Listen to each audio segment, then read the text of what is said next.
Bienvenidos a todos. Hoy, con la ayuda del Señor, vamos a estudiar un salmo, el Salmo número 22. A mí me parece que esta porción seguramente sea la más solemne de todas las porciones que uno puede encontrarse en la Biblia. Es una porción increíble. Espero que a lo largo de estos estudios podamos tener ocasión de explicar el por qué pienso esto.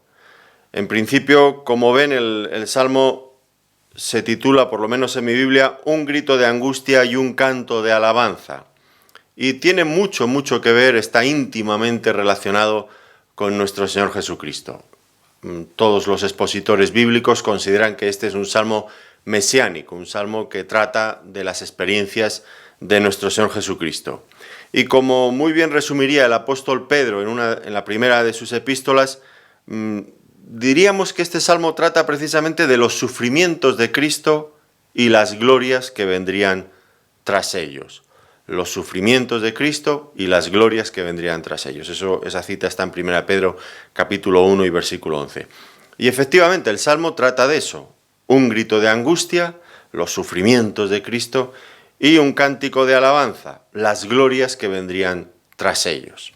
Bueno, pues antes de que sigamos adelante con nuestros comentarios y nuestra exposición, vamos a leer una porción.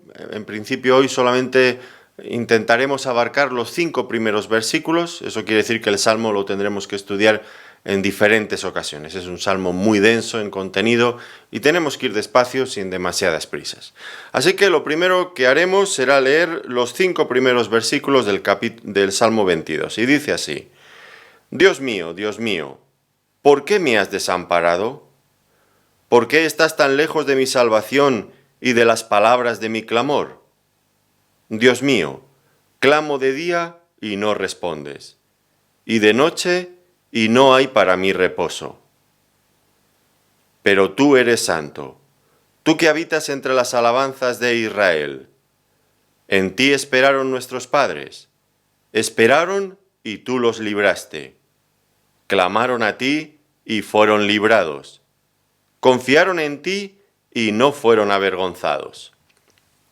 Bueno, yo les recomendaría que leyeran con calma este salmo en sus casas y fijándose bien en cada uno de los detalles. Esto nos va a ayudar sin duda mucho en este estudio.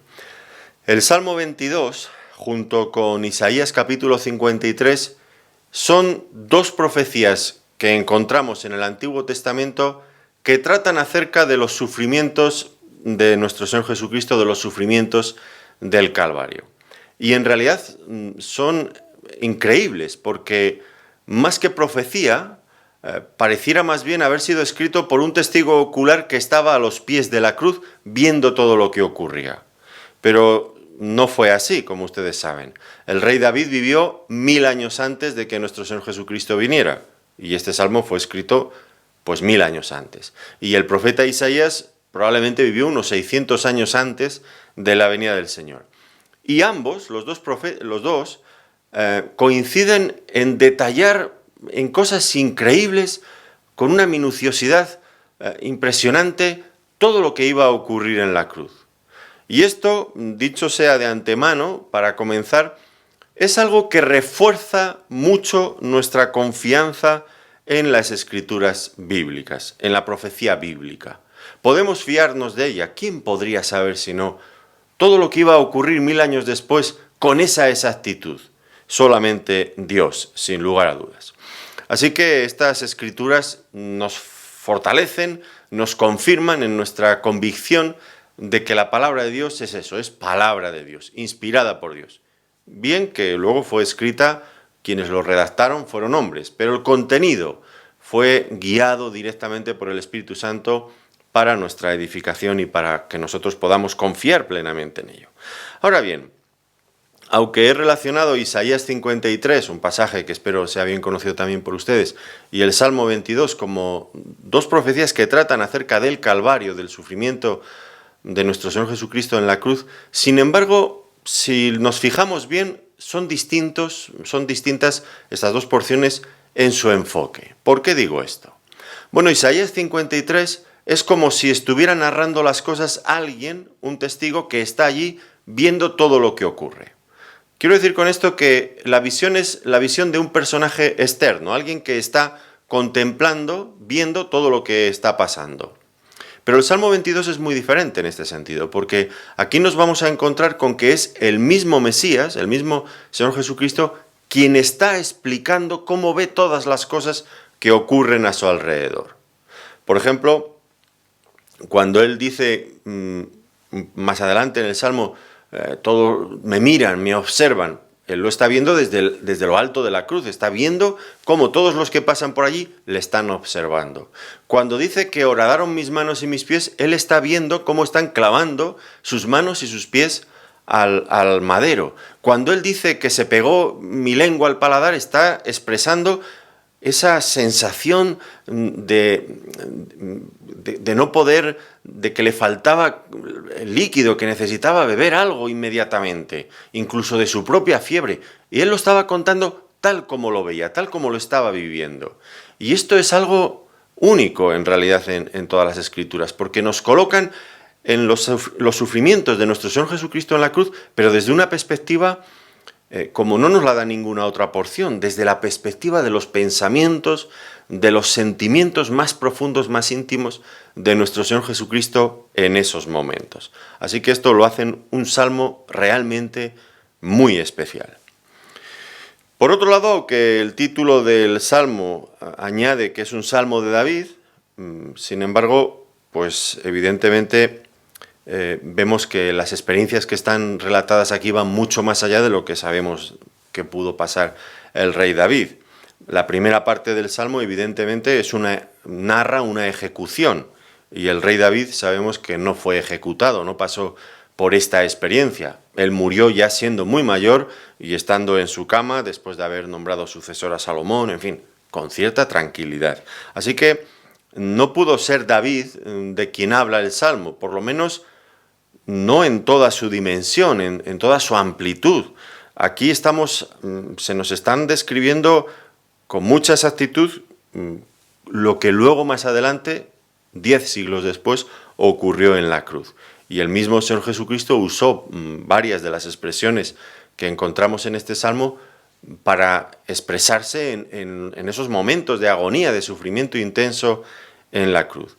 Y los propios evangelistas ven el cumplimiento de muchas de las cosas que se dicen aquí, las ven también en esos momentos del sufrimiento y de la muerte de nuestro Señor Jesucristo. Por lo tanto, aunque el rey David está hablando de alguna experiencia que él tuvo personalmente, pero hay que pensar que el cumplimiento total y definitivo, el cumplimiento pleno de estas escrituras, debemos de buscarlo necesariamente en nuestro Señor Jesucristo. ¿Cómo sabía David lo que iba a pasar? Pues como el mismo apóstol Pedro dijo en el capítulo 2, los versículos 29 y 31 de los Hechos de los Apóstoles, decía que David era profeta y que fue inspirado por Dios para hablar de los sufrimientos de Cristo y de la gloria que vendrían detrás de ellos. Así que David habló inspirado por Dios porque era un profeta de Dios, además, por supuesto, de ser un rey notable, muy importante en la historia de Israel. Bueno, también en esta pequeña introducción que estamos haciendo del Salmo, decir que el Salmo tiene dos partes claramente diferenciadas. La primera parte llega hasta el versículo 21 y la segunda parte ocupa el resto del Salmo. Ahora, ¿de qué trata la primera sección? Pues describe los sufrimientos de nuestro Señor Jesucristo. Los sufrimientos cuando estaba clavado en la cruz. Aquellos momentos, como acabamos de leer al comienzo del Salmo, cuando el Señor fue desamparado por Dios. Pero también luego veremos que no solamente fue desamparado por Dios, sino también desechado y despreciado por todas las personas que le miraban, que pasaban por allí mirándole con odio, y que él compara en varias ocasiones en el Salmo con bestias salvajes que iban contra él con un odio feroz que asustaba. Y son momentos de extrema debilidad del Señor Jesucristo. Él no se defiende, Él está en la cruz clavado, sin poderse mover. Ya digo, momentos de mucha humillación, de una debilidad absoluta. Ahora, junto a esos sufrimientos que implicaban, pues, por un lado, el abandono de Dios, el desprecio de los hombres, luego hay que añadir también los sufrimientos físicos de la cruz. Y hay mucho detallado en este salmo acerca de cómo sufría alguien que pasaba por este proceso de crucifixión. Y se nos van a explicar también estos otros sufrimientos. Ahora, lo que vamos a ver también, y es muy interesante en esta primera parte del Salmo, es que constantemente, de forma alternando estos sufrimientos, una y otra vez, el Mesías vuelve a demostrar, a hablar de su confianza inquebrantable en su Padre, en Dios. Y lo que no vamos a encontrar, y eso también es importante decirlo, lo que no vamos a encontrar son sentimientos de venganza, de odio contra sus enemigos, contra aquellos que le estaban despreciando en aquel momento.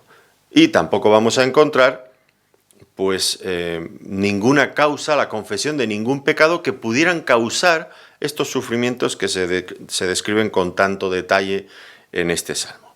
Así que esto sería la primera parte. La segunda parte es completamente diferente, el tono es distinto y la nota predominante es el gozo, la alegría y sobre todo la alabanza.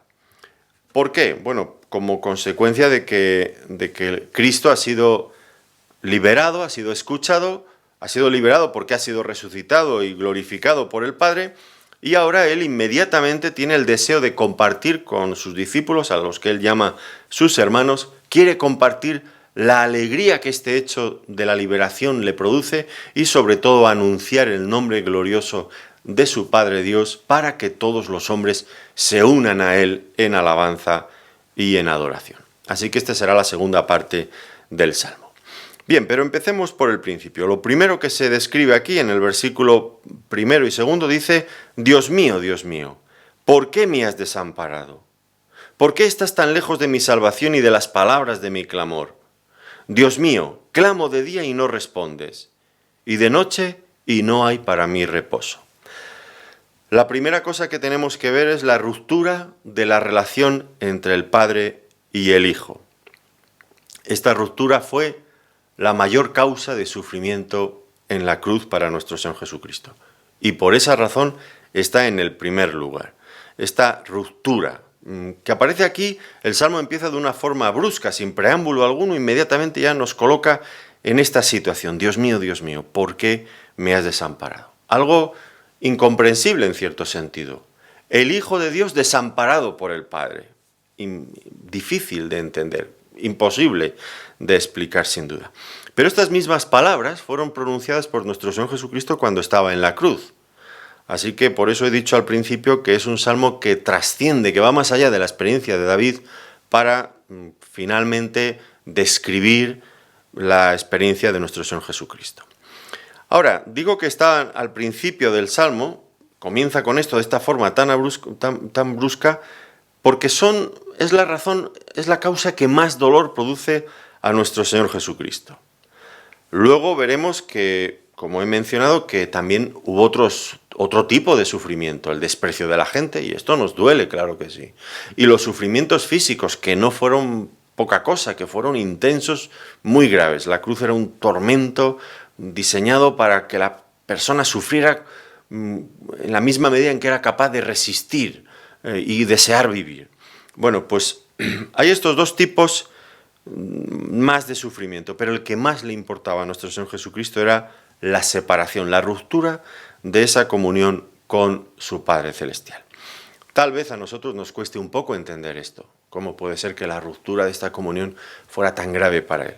Sí, nos cuesta entenderlo a nosotros porque tal vez, muchas veces como creyentes somos personas que no estamos demasiado preocupados de la comunión con Dios. Puede ser que nos levantemos deprisa, llegamos a una oración rápida y al acostarnos también lo mismo, que quizás en el momento en las comidas hacemos una oración dando gracias a Dios por los alimentos que Él nos da y poco más. Y a veces pueden pasar los días sin que nos preocupemos demasiado por nuestra relación y nuestra comunión con el Señor.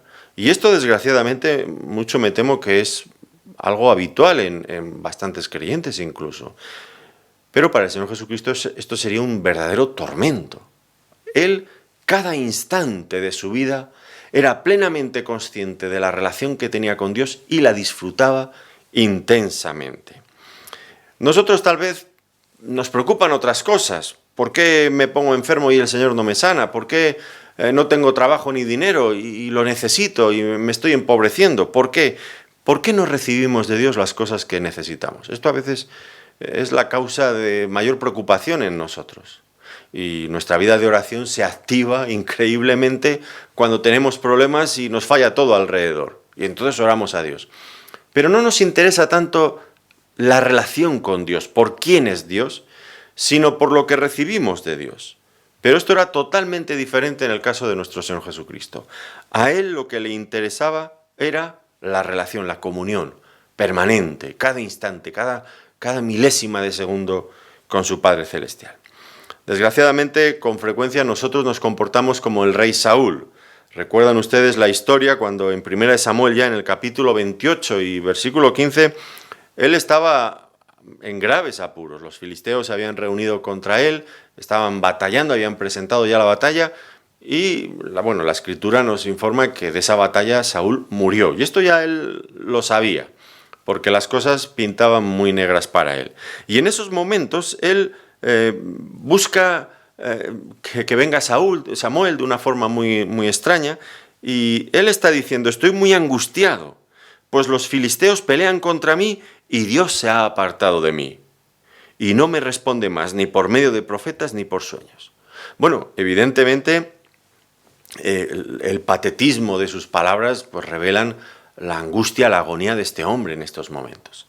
Pero tal vez podemos ser engañados por su lenguaje. Él dice: estoy angustiado porque Dios se ha apartado de mí.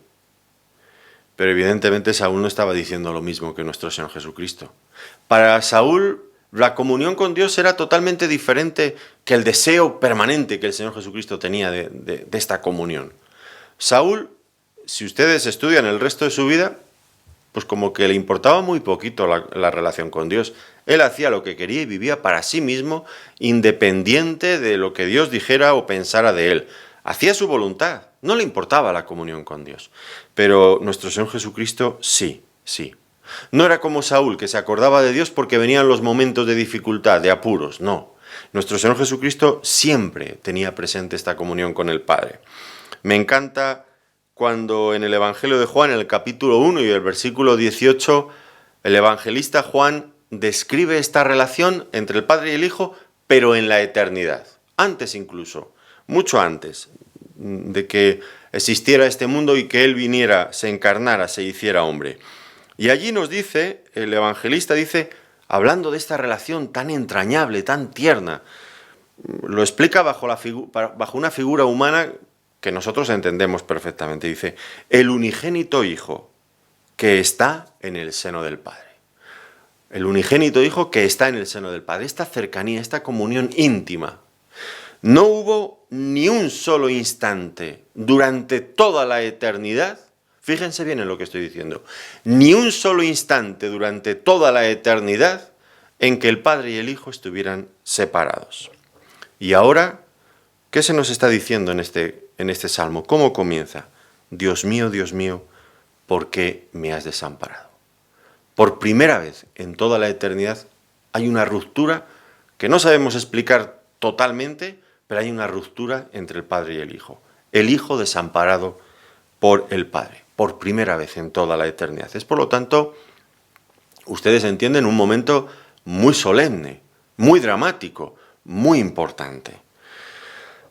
Qué tremendo sufrimiento para nuestro Señor Jesucristo. Al fin y al cabo, el horror más grande de la soledad, ¿cuál es? Pues sin duda ser desamparados por aquel a quien amamos más. ¿Y a quién amaba más el Señor Jesucristo? Pues sin duda a su Padre Celestial. Ser desamparado por aquel a quien Él más amaba. ¿Cuál será la causa, piensan ustedes, de mayor sufrimiento en el infierno? Pues en realidad es lo mismo, es la separación de Dios. El hombre separado del autor de la vida, de su creador, separado de la fuente de la vida, de la fuente de la luz, de la fuente de todo gozo, de toda alegría.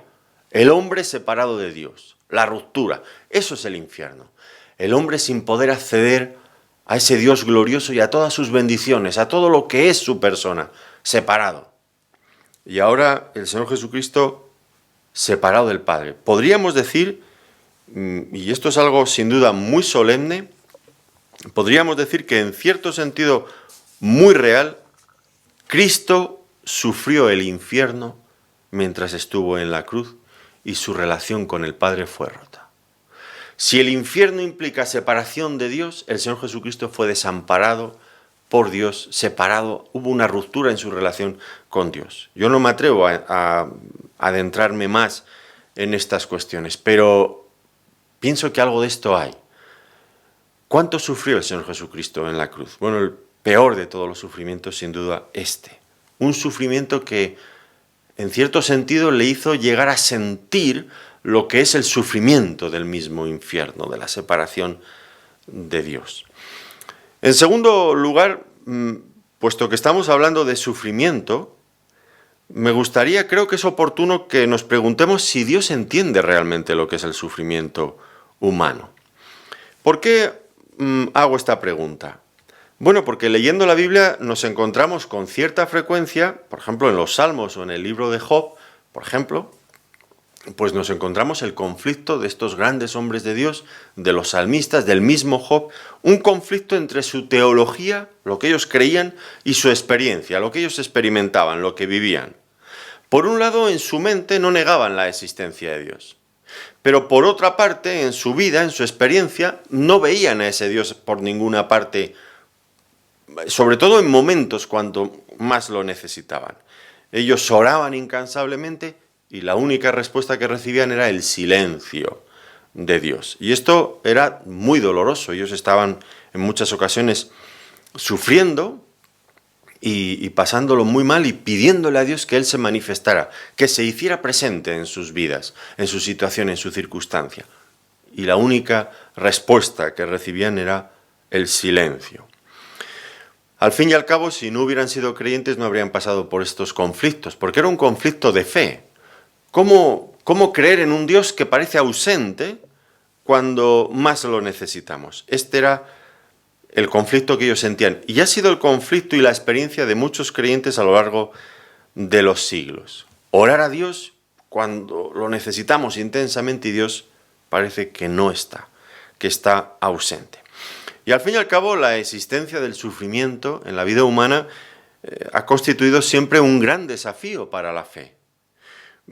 Nadie está libre del sufrimiento y el sufrimiento pone a prueba nuestra fe. La puso a prueba la fe de estos hombres, ya digo, como de Job o de los salmistas, pero pone también a prueba nuestra fe. Y en este mundo de dolor no hay nadie que pueda esquivar el sufrimiento. Tarde o temprano nos encontramos de cara con él y nos damos el golpe, porque el sufrimiento llega a nuestras vidas.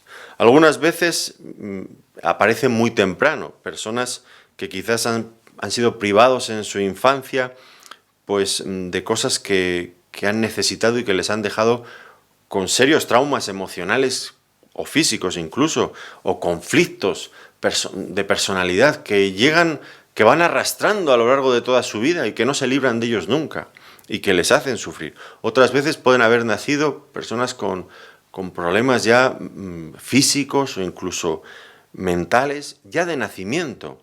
En ocasiones puede ser la enfermedad que viene a la puerta de nuestra vida y nos hace sufrir porque son enfermedades difíciles de solucionar o imposibles de solucionar, la muerte de un familiar cercano, que nos hemos quedado sin trabajo, que no tenemos recursos para dar de comer a nuestra familia, que nuestro país se empobrece porque hay gobernantes que no saben gestionar bien los recursos o miran solamente por sus propios intereses y empobrecen y hacen sufrir necesidades y angustias y penurias a la población que gobiernan. O puede ser un matrimonio desgraciado, un divorcio, la soledad o una soltería no deseada. Tantas y tantas cosas nos pueden hacer sufrir en esta vida. Tantas cosas. Y esos momentos de sufrimiento ponen a prueba, como digo, nuestra fe. Es entonces cuando empezamos a hacer preguntas. ¿Por qué, Señor? ¿Por qué? ¿Y por qué yo? ¿Por qué me pasa a mí esto? Siempre hacemos estas preguntas, ¿no es cierto? ¿Por qué? Y entonces nuestra fe empieza a ser probada. Y sobre todo cuando Dios le preguntamos esto y él parece guardar silencio, como si fuera indiferente a lo que nos está pasando. Y entonces, ante el silencio de Dios, empezamos con otras preguntas diferentes. Ya no solo por qué y por qué yo, sino también, ¿le importa a Dios realmente el sufrimiento humano? ¿Acaso Dios puede entender nuestro sufrimiento? ¿Puede entender Dios nuestro sufrimiento? ¿Le importa? Job se atrevió a poner por escrito lo que algunas personas, algunos creyentes han pensado, pero nunca se han atrevido a decir. Fíjense en Job, capítulo 9, versículo 23, hasta dónde llega este hombre. Dice, si azote mata de repente, se ríe del sufrimiento de los inocentes. Fíjense, Dios riéndose del sufrimiento de los inocentes, dice aquí Job. Estaba muy angustiado. Él oraba a Dios en su agonía y en sus problemas y Dios no le respondía de ninguna manera. Y él llega a decir estas cosas. ¿Entiende Dios el sufrimiento humano? El sufrimiento que nos es tan familiar, tan cotidiano, que está siempre pegado a nosotros. ¿Entiende Dios el sufrimiento? Bueno, pues este Salmo 22 nos sirve para ver que Dios sí que entiende nuestro sufrimiento. ¿Y por qué? Porque Él mismo pasó por esa misma experiencia. Fíjense cómo nos dice este Salmo. Dios mío, clamo de día y no respondes, y de noche y no hay para mí reposo. Job pudo orar y encontrar el silencio por respuesta, pero el Señor Jesucristo, el mismo Hijo de Dios, aquí lo tenemos bien claro. Él también oró día y noche y no hubo para él ni respuesta ni reposo. Fue algo realmente muy duro, muy duro. ¿Dios entiende el sufrimiento? Sí, porque Dios mismo ha sufrido. Esto ya he explicado en alguna ocasión cómo era un concepto totalmente, en fin, rompería la mente de un griego, de la mentalidad griega de la época del Nuevo Testamento. Dios, los dioses griegos, ni podían amar ni sufrir, no podían hacer nada que implicara para ellos debilidad. No se acercaban tanto al ser humano como para sentir lo que sentía el ser humano. Y qué increíble es el Dios de la Biblia, un Dios tan cercano que sufre en experiencia propia el sufrimiento que nosotros sufrimos. Porque no nos olvidemos, quien estaba sufriendo en la cruz era el mismo Hijo de Dios, pero no solamente Cristo, el Hijo de Dios, sino el Padre también estaba sufriendo en la cruz de Jesús. ¿Por qué digo esto? Bueno, no lo digo yo, lo dice la Biblia. En 2 Corintios, en el capítulo 5 y el versículo 19, 2 Corintios 5, 19, dice aquí, Dios estaba en Cristo reconciliando consigo al mundo, no tomándoles en cuenta a los hombres sus pecados. Fíjense cómo empieza. Dios estaba en Cristo reconciliando al mundo. En la cruz, Dios estaba en Cristo. Dios estaba en Cristo reconciliando, sí, pero también sufriendo, juntamente con Cristo, la agonía de la cruz. Este desamparo no era algo que solamente sufría el Hijo, también lo sufría el Padre, en la misma intensidad, en la misma medida. ¿Era doloroso para el Hijo? Era doloroso para el Padre. ¿Dios entiende nuestro sufrimiento? Por supuesto que sí. Dios se ha solidarizado de tal manera con el dolor humano que lo ha llegado a sufrir, porque no le es indiferente. Y aquí tenemos la prueba suprema de que a Dios sí que le interesa, sí que le importa el dolor humano. No solamente aquí, por lo que vemos en este salmo, sino que ya si echáramos un vistazo a otras porciones de la Biblia veríamos exactamente lo mismo. ¿Qué dice? ¿Recuerdan ustedes cuando habla del pueblo de Israel en Egipto, cautivo? Dice Dios en Éxodo capítulo 2 y versículo 24, Dios oyó el gemido de ellos. Dios escuchó el gemido de ellos, pero hizo algo mucho más que escuchar sus gemidos. ¿Qué hizo? Pues el profeta Isaías, en el capítulo 63 y versículo 9, dice algo que nunca debemos olvidar. Dice, en toda angustia de ellos, Él fue angustiado. En toda angustia de ellos, Él fue angustiado. No solamente escuchó sus gemidos, sino que sufrió su dolor y su angustia y su tristeza en Egipto. Claro que sí. En el Nuevo Testamento, por citar otro caso, recuerdan ustedes a Saulo de Tarso, aquel hombre que luego llegó a ser el apóstol Pablo, pero antes de eso, enfurecido como una bestia que rugía contra los cristianos, los buscaba por todos los sitios persiguiéndolos. Y el Señor se encuentra, se aparece a él en el camino de Damasco y le dice: Saulo, Saulo, ¿por qué me persigues? ¿Y qué estamos viendo en esto? Que está en Hechos de los Apóstoles, capítulo 9, versículo 4. ¿Qué estamos viendo aquí? Pues que él mostraba su solidaridad también con la iglesia perseguida que estaba sufriendo. Y esto también es muy significativo para muchos creyentes hermanos nuestros en muchas partes del mundo que están sufriendo persecución por el solo hecho de ser cristianos. Y debemos de decirles lo que la Biblia dice, que Cristo entiende nuestro sufrimiento al punto de que se identifica con él y él mismo lo ha sufrido. De otro modo, si Dios no entendiera el sufrimiento humano, ¿cómo podríamos adorar a alguien que no siente nada por el dolor? ¿Cómo podríamos adorar a alguien así, a un Dios así? ¿Cómo podríamos seguir a alguien de que no entiende, que siempre está apartado del dolor? Quizás ustedes han tenido la ocasión de visitar algún templo budista o verlo en documentales, en fotografías. Siempre aparece la figura de Buda y siempre está de la misma forma, ustedes lo han observado, con los brazos cruzados, con las piernas cruzadas, los ojos cerrados y fíjense bien, una leve sonrisa en sus labios. Siempre es así, siempre es así.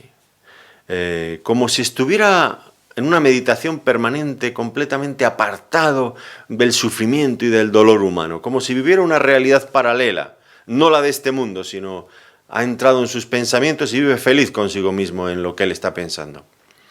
Difícil, ¿eh? Difícil seguir a alguien que en este mundo de tanto sufrimiento tiene esa sonrisa permanente. Ustedes fíjense, en cambio, en la cruz. Qué imagen tan distinta que la que nos proporciona Buda. Las imágenes de Buda, qué imagen tan diferente la de la cruz. Allí un hombre abandonado, retorcido en la cruz, torturado, con unos clavos que atravesaban sus manos y sus pies en las partes más sensibles, creándole un dolor intenso, insoportable. Su espalda lacerada por aquel látigo romano que le había dado sin piedad una y otra vez. Las extremidades dislocadas cuando fue clavado en la cruz, colgado a peso y sus huesos se descoyuntaron, o si no, después, cuando ya sus músculos no aguantaban más y todo el cuerpo se vencía por el peso. Su frente ensangrentada por la corona de espinas, su boca sedienta, sus labios pegados, no podía, toda esa sed intensa, insoportable. Ahora usted mira a Cristo en la cruz, él sí que entiende el sufrimiento. No es alguien que vive en el cielo sentado en un sofá celestial, ajeno, mirando desde arriba lo que hacemos y lo que sufrimos y las cosas que nos pasan, pero sin interferirse ni preocuparse, ni sentir nada por lo que nosotros podemos estar sufriendo o pasando. No es este. El Dios al que nosotros seguimos, el Dios al que nosotros adoramos. Es un Dios cercano. Es un Dios que proyecta una imagen real de alguien que se identifica con nuestro sufrimiento, que forma parte de nuestro mundo y de sus angustias y de sus dolores. Me gusta especialmente, ustedes recuerdan aquella escena al final cuando el Señor ha resucitado entre los muertos y se presenta a sus discípulos en Juan, en el capítulo 20, versículo 27. Y bueno, pues unos días antes ya se había presentado y Tomás no se lo creía. Y él dijo: yo hasta que no metiere mi dedo en los lugares donde estuvo clavado los clavos y meta mi mano en el costado que fue traspasado por la lanza, yo no creeré. Y el Señor Jesucristo resucitado se aparece y le dice: Tomás, ven, trae tu mano, ponla aquí y mete tu... Y Tomás dice: ay, Señor, ¿qué he dicho? Me he pasado otra vez. No tendría que haberlo dicho. Bueno, este es un pasaje que conocemos bien, pero quiero llamar su atención sobre algo que me parece extraordinario. El Señor Jesucristo se estaba presentando allí con un cuerpo de resurrección glorificado, un cuerpo nuevo, un cuerpo como el que nosotros tendremos cuando estemos en la gloria, resucitados ya con Él. Pero fíjense qué extraño, un cuerpo tan glorioso, tan perfecto y que sin embargo tenga cicatrices y heridas. Cicatrices y heridas que puede enseñar a otros. Mira, Tomás, aquí están mis manos. Mira, Tomás, mete tu mano en el costado. ¿Por qué el Señor Jesucristo conserva en su cuerpo de gloria resucitado? ¿Por qué conserva esas cicatrices? Porque quiere que todos nosotros seamos conscientes de que Él entiende perfectamente nuestro sufrimiento porque se ha identificado con Él. Miren las marcas en sus manos y en sus pies. No hay duda de que Él entiende perfectamente nuestro sufrimiento.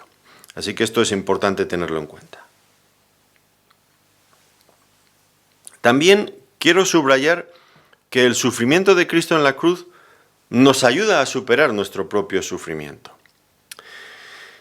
El sufrimiento, desde luego, es un intruso en nuestro mundo. Cuando Dios creó este mundo, lo que dijo a continuación fue: vio Dios todo lo que había hecho y era bueno en gran manera. Esto no había duda alguna. El sufrimiento se introduce en el mundo como un intruso, como algo ajeno, que no estaba en el programa. Y se introduce por medio de Satanás cuando consigue tentar a Adán y Eva en el huerto. Y que estos primeros hombres, nuestros primeros padres, se rebelaran contra Dios. Entonces comienza el sufrimiento a muchos niveles. Hay un conflicto entre el matrimonio, hay un conflicto con la tierra que deja de producir generosamente como antes y hay cardos y espinos, hay sufrimiento porque los hijos se matan entre ellos, hay sufrimiento por mil cosas, ese espíritu de venganza, de orgullo, de provocación que se lee en los primeros capítulos de Génesis. El sufrimiento ha entrado en el mundo como consecuencia del pecado, pero no formaba parte del plan original de Dios. Y de hecho, si ustedes leen en la nueva creación, cuando lleguemos a Apocalipsis capítulo 21, los versículos 4 y 5, cuando se nos habla de cielos nuevos y tierra nueva, no habrá más llanto, no habrá más muerte ni dolor. No va a encontrar usted en el cielo ni farmacias, ni médicos, ni cementerios, ni nada parecido, porque todo eso, que ahora nos es tan familiar, que está en todas nuestras ciudades, aun en los pueblos más pequeños, todo eso habrá desaparecido para siempre. Pero, mientras estamos aquí, es un hecho que existe el sufrimiento. Y, desgraciadamente, a veces tenemos que aceptar este sufrimiento como parte inevitable de nuestra vida.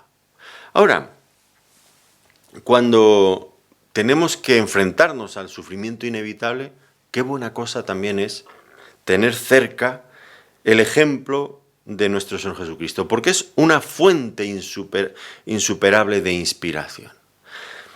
Así lo descubrió una joven que se llama Joni, tiene un apellido que para mí es impronunciable, pero ha escrito libros y ella quedó cuadriplégica cuando sufrió un accidente acuático y perdió la movilidad, la respuesta de las manos, de los brazos, de las piernas. Lo único que ella puede mover es su cabeza. Y seguramente han visto ustedes alguna de sus películas o han escuchado alguna de sus charlas o de los libros que ha escrito.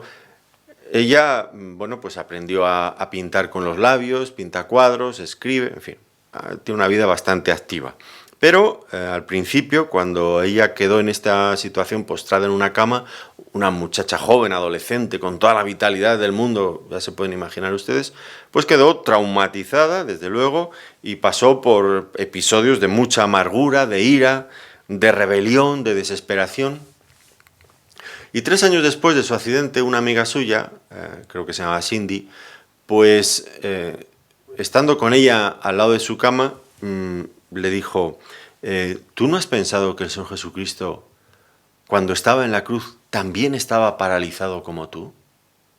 Y ella de repente empezó a pensar en esto. Ella no podía mover sus brazos, sus piernas, pero el Señor Jesucristo, cuando estaba en la cruz, tampoco podía mover nada de todo esto.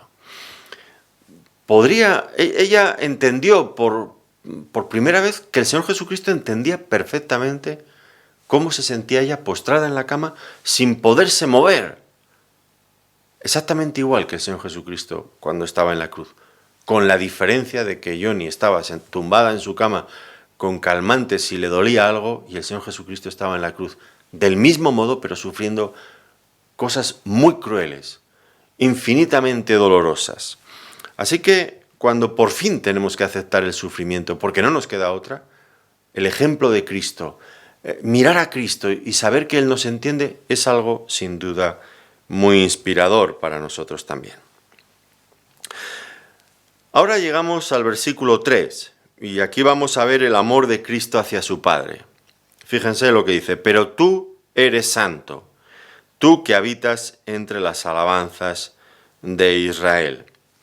Ya hemos dicho que el sufrimiento pone a prueba nuestra fe. ¿Cómo podemos seguir confiando en un Dios por el que nos sentimos abandonados en el momento en que más lo necesitamos? Pone a prueba nuestra fe, sin duda.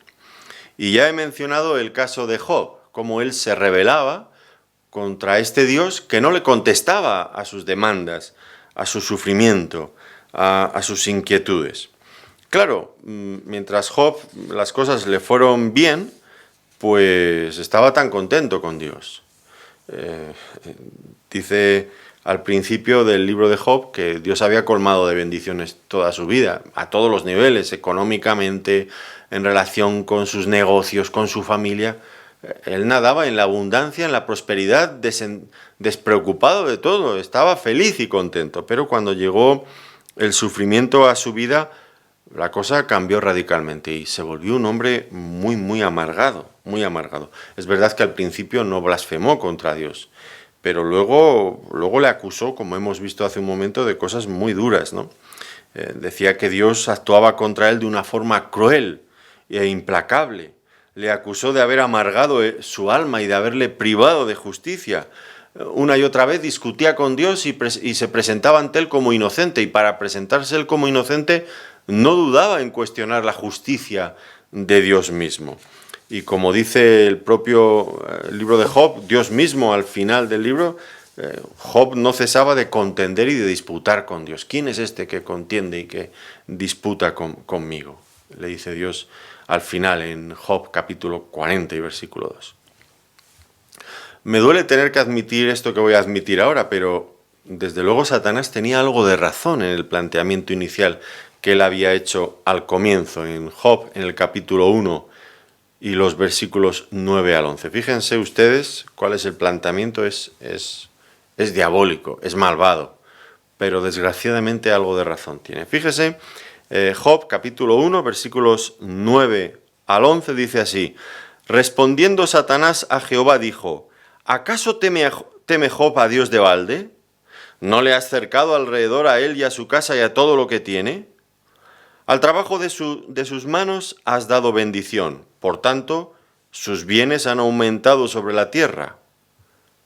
Pero extiende ahora tu mano y toca todo lo que tiene, y verás si no blasfema contra ti en tu misma presencia.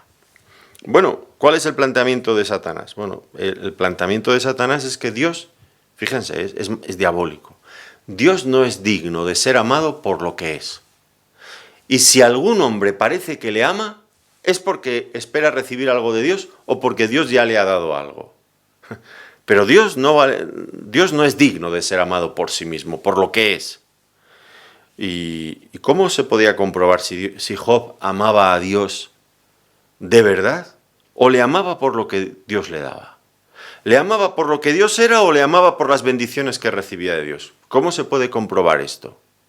Realmente solamente había una forma de comprobarlo, y era quitándole a Job todas las bendiciones que previamente le había dado Dios. Y esto ocurrió, como ustedes saben, por la historia del libro de Job, ocurrió rápidamente, de forma muy brusca. Y al principio es verdad que Job no blasfemó el nombre de Dios, todo lo contrario. Él tuvo unas frases realmente elocuentes. Desnudo salí del vientre de mi madre y desnudo volveré allá. Jehová dio y Jehová quitó, sea el nombre de Jehová bendito. En todo esto no pecó Job ni atribuyó a Dios despropósito alguno. Y esto es cierto. Pero luego más adelante lo que vamos a ver es que Job sí que se enfadó terriblemente contra Dios, como acabo de mencionar, todas estas cosas que hemos dicho. Hubo una actitud en él muy crítica contra Dios. Ahora, en este salmo, en el Salmo 22, que nos recuerda a nuestro Señor Jesucristo, tenemos otro hombre, a nuestro Señor Jesucristo, en una situación realmente muy similar a la de Job. Y ahora la pregunta vuelve a ser la misma. ¿Amará Cristo a Dios, a su Padre Dios, aunque le quite todo lo que tiene? ¿O le amará por la bendición que supone tener esa relación con Dios? Esta es una pregunta importante. Ya hemos visto cómo reaccionó Job y que Job realmente fracasó en última instancia en este propósito de mantener un testimonio fiel y puro hasta el final. Bien que no perdió su fe, pero dijo muchas cosas en el camino que no debería de haber dicho. Ahora, ¿qué del Hijo de Dios? ¿Qué del Señor Jesucristo? Bueno, aquí el amor del Señor Jesucristo hacia su Padre es como ese que describía el Cantar de los Cantares en el capítulo 8 y versículo 7. Las muchas aguas no podrán apagar el amor, ni lo ahogarán los ríos. Así era el amor de nuestro Señor Jesucristo para su Padre.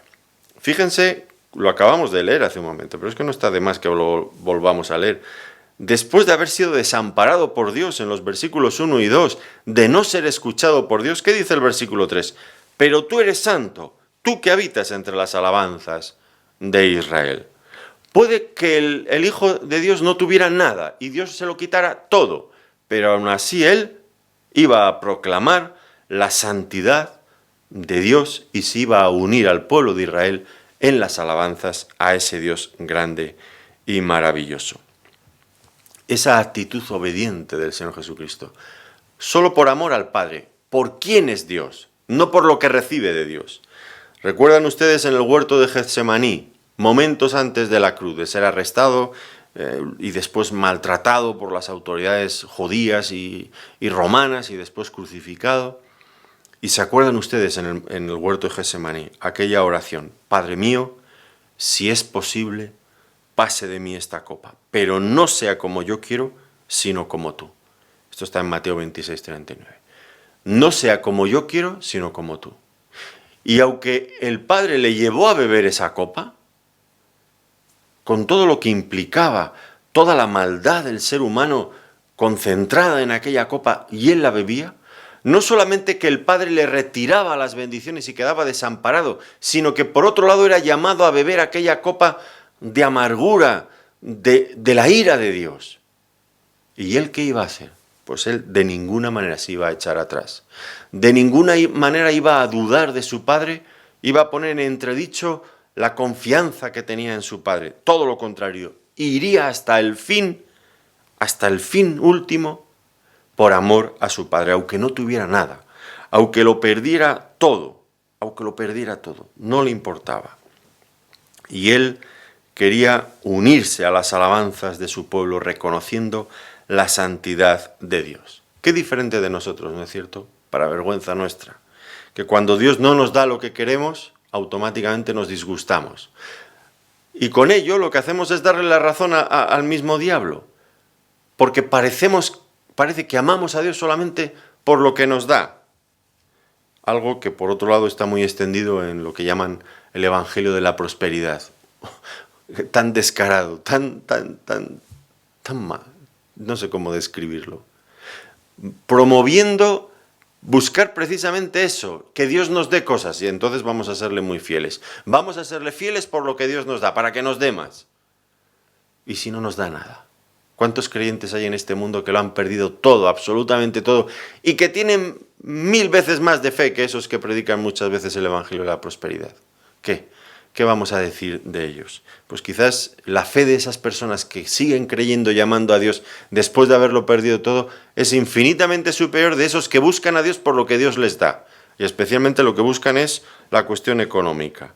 Dale a Dios que Dios te va a devolver 10 veces más o 100 veces más. Bueno, pues miren que eso está muy en la línea de lo que Satanás estaba intentando inculcar.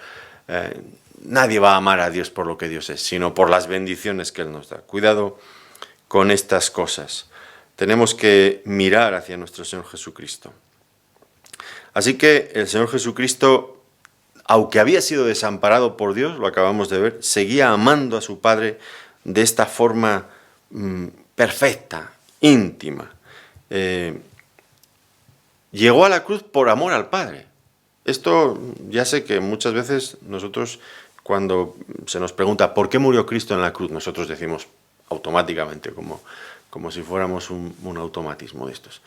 Murió en la cruz por salvarnos a nosotros. Bueno, recuerdo un comentarista que decía que aunque nadie hubiera creído en el sacrificio de la cruz, Cristo habría muerto en la cruz igualmente por obedecer y por demostrar cómo es su Padre. por demostrar el carácter santo de Dios, que es expresado como en ninguna otra parte en la cruz. Él habría muerto porque lo que le movió en primer lugar a ir a la cruz fue su amor y su devoción por su Padre Celestial. Eso no quita, por supuesto, que también murió en la cruz por salvarnos a los pecadores. Pero en primer lugar, por encima de todo, no se coloque usted, está Dios. Era su amor hacia la santidad del Padre lo que le llevaba a nuestro Señor Jesucristo a morir en la cruz. Tenemos ahora entonces los versículos 4 y 5. Esta confianza inquebrantable de Cristo en su Padre. Vamos a avanzar un poco más en ello. Dice, en ti esperaron nuestros padres, esperaron y tú los libraste. Clamaron a ti y fueron librados. Confiaron en ti y no fueron avergonzados. Ya hemos mencionado antes lo difícil que es seguir confiando, creyendo en Dios cuando nos aflige y no nos responde. Pero el Señor Jesucristo quería que todos los hombres supieran que Dios es digno de confiar en Él. Y esto es de lo que va a tratar a continuación. Dios es digno de nuestra confianza. Y es por eso que se subraya aquí de forma categórica este carácter de Dios, en relación con la experiencia, con la historia de Israel en el pasado. En ti esperaron nuestros padres, esperaron y tú los libraste. Clamaron a ti y fueron librados. Confiaron en ti y no fueron avergonzados. ¿Qué es lo que el Señor Jesucristo quiere transmitir? Bueno, que a pesar de que en este momento, cuando el Señor estaba en la cruz, estaba de hecho desamparado por Dios, que no debían de sacar conclusiones precipitadas del silencio de Dios. Debían de mirar a la historia. Y la historia de Israel demostraba una y otra vez este carácter fiel y confiable de Dios. Ustedes recuerdan, por ejemplo, la historia del Éxodo, cuando el pueblo salió de Egipto. Demuestra cómo confiaron en Dios y Dios los libró. La historia de la conquista de Canaán, otro tanto de lo mismo. Confiaron en Dios y Dios les dio la tierra prometida. Y así infinidad de veces. Dios siempre ha sido alguien digno de nuestra confianza.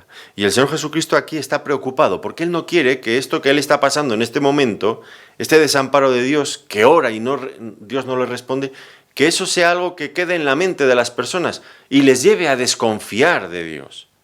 Como diría el salmista, el mismo rey David, escribiendo el Salmo 69, versículo 6, decía, no sean avergonzados por causa mía los que en ti confían. Oh Señor Jehová de los ejércitos, no sean confundidos por mí los que te buscan, oh Dios de Israel. ¿Cuál era el temor del rey David? Bueno, pues que el aparente silencio de Dios en momentos críticos de la vida del pueblo de la nación de Israel, pues llevaran a las personas a desconfiar de Dios. Incluso la propia experiencia del rey David en momentos de angustia y Dios no le respondía inmediatamente, pues que llevaran a personas, no sean avergonzados por causa mía los que en ti confían. Y esto sin duda debía de ser también la misma preocupación que Cristo tenía estando en la cruz. Y Él incide en este hecho histórico para reforzar en la mente de las personas que sí que se puede tener confianza en Dios. Y este aparente silencio de Dios que manifiesta aquí, pues el Señor Jesucristo quiere que sea visto no tanto en este momento concreto, sino en la perspectiva final, en la perspectiva completa de las cosas, cuando el Señor fuera finalmente liberado y resucitado, ascendido en gloria al cielo. Entonces se podrían sacar conclusiones definitivas, pero antes sería muy precipitado y confuso y nos llevaría a conclusiones equivocadas. Así que esta confianza inquebrantable del Señor Jesucristo en su Padre Celestial. Nos tenemos que hacer otra pregunta más, que está en el primer versículo. Realmente hemos pasado por allí rápidamente, pero la hemos dejado para ahora. No porque sea menos importante, sino porque, bueno, pues ya hemos ido viendo cosas y ahora ya podemos entrar en esta cuestión de la que vamos a tratar, no hoy, pero sí en la próxima sesión. La pregunta con la que comenzaremos esto es, ¿por qué Cristo fue desamparado en la cruz? Al fin y al cabo, es la pregunta que Él mismo hace en el versículo 1. Dios mío, ¿por qué me has desamparado? ¿Por qué? ¿Por qué no respondía a sus oraciones? ¿Cuál era la causa por la que guardaba silencio? ¿Había un motivo real para todo eso? Sí, sí lo había. Y la respuesta la hemos visto en el versículo 3. Tú eres santo. Esa es la razón por la que Dios había desamparado a su Hijo, porque tú eres santo. La santidad de Dios le llevaba a desamparar a su Hijo. Dios no puede acercarse al pecado, lo decía Habacuc, capítulo 1 y versículo 13. Muy limpio eres de ojos para ver el mal, ni puedes ver el agravio. ¿Y por qué la santidad de Dios le impedía acercarse a su Hijo en esos momentos? Pues fundamentalmente porque en la cruz se estaba llevando a cabo la mayor transacción de toda la historia. Como dice el apóstol Pedro en el capítulo 1 y en el capítulo 3 y versículo 18 de 1 Pedro, el justo por los injustos para llevarnos a Dios. Esta es la transacción. Cristo padeció una sola vez por los pecados, el justo por los injustos para llevarnos a Dios. Nuestros pecados estaban siendo colocados, cargados sobre nuestro Señor Jesucristo. No exactamente nuestros pecados, sí, pero sí la culpabilidad de nuestros pecados, eso que demandaba justicia de parte de la ley de Dios. Cristo ocupando nuestro lugar, el justo por los injustos. Y en el mismo instante en que Él asumía sobre sí la culpabilidad de nuestros pecados, el Padre tenía que separarse de Él. Este es un misterio, sin duda imposible de explicar. ¿Cómo Cristo, que era Dios, podía haber esta ruptura de Dios mismo? Si Él era Dios, ¿puede haber una ruptura dentro de Dios mismo? Pues evidentemente entiendo que no. Pero Cristo también era hombre. En ese sentido sí que podría haber una ruptura. Pero era un hombre perfecto. ¿No es cierto que nuestro Señor Jesucristo había sido presentado por el mismo Padre en su bautismo? Este es mi Hijo, en el cual tengo toda mi complacencia. Por lo tanto, tampoco había en él pecado, y el pecado es la causa que finalmente crea esta división entre los hombres y Dios. Así que es verdad, era hombre, como hombre podría estar separado de Dios, pero era un hombre perfecto, no había tampoco ninguna causa para que fuera separado, que fuera desamparado de Dios. Ninguna causa, a no ser esta que estoy mencionando, que Cristo en esos momentos en la cruz cargaba la culpabilidad de nuestros pecados.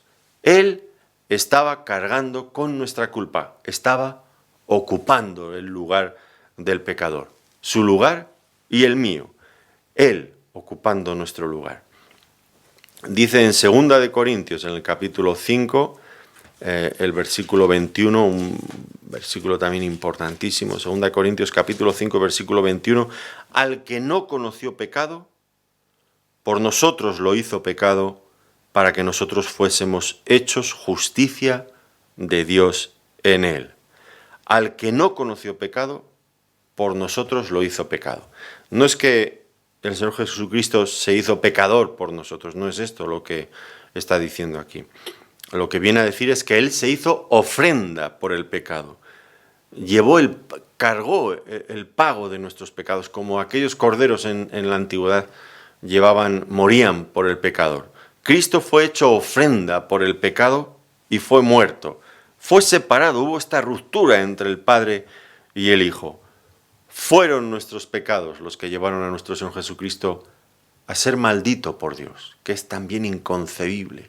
Cómo el mismo Hijo de Dios puede ser considerado no solamente desamparado, sino considerado maldito por Dios. En Gálatas capítulo 3 y el versículo 13 nos lo dice. Gálatas 3:13 dice: Cristo nos redimió de la maldición de la ley, hecho por nosotros maldición, porque escrito está: maldito todo el que es colgado en un madero. Cristo llevando nuestra maldición, hecho maldito por nosotros. ¿Cómo nos debe de conmover el hecho de que Dios estuviera dispuesto a sufrir de tal manera para salvarnos? ¿Cómo nos debe de conmover? ¿Cómo podemos permanecer indiferentes, insensibles al hecho de lo que Dios hizo por medio de su propio Hijo en la cruz? Si no queremos creer en Dios, pues no creeremos. Dios nos ha dado esta libertad, pero qué absurdo sería no creer en un Dios así. En un Dios que nos ama tan intensamente, en un Dios que se ha identificado con el ser humano y con su sufrimiento, al punto de llegar a experimentarlo él mismo, para estar cerca de nosotros, para ser nuestro Salvador, un Salvador eficiente, un Salvador real. ¿Cómo el corazón del ser humano, nuestro corazón, se puede cerrar ante este amor, ante la grandeza de esta entrega de Dios? Dios entregando a su propio Hijo para salvarle a usted y a mí. Pero ¿va a encontrar usted a alguien que le ame tanto, de esta forma como le ama Dios? ¿Podría hacer algo Dios para amarle más de lo que ya le ha amado? Es imposible. Es imposible que Dios nos ame más de lo que ya nos ama. No hay forma de amarnos más. No hay forma de interesarse más por nosotros. Dios lo ha hecho en Cristo, en su Hijo Jesucristo. Cerraremos nosotros nuestro corazón y le diremos no. No queremos entregarte nuestra vida, no queremos vivir para ti, queremos vivir para nosotros mismos, ser independientes de ti, como dijeron Adán y Eva cuando comieron de aquel árbol en el huerto del Edén. ¿Diremos esto a Dios? ¿No sería lo lógico decirle gracias por haberme amado así? Nadie me ha amado de esta manera. Yo te entrego mi vida y quiero amarte como tu Hijo te amaba, entregándome a ti por todo lo que tú eres, no por lo que me des, me puedes quitar todo, pero yo te seguiré amando porque tú eres un Dios grande, auténtico, fiel, un Dios digno de confiar en Él. Y te quiero amar por toda la eternidad.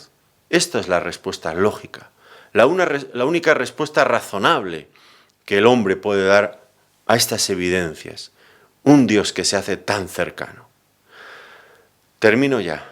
¿Cuál va a ser su respuesta? De lo que usted responda dependerá toda la eternidad.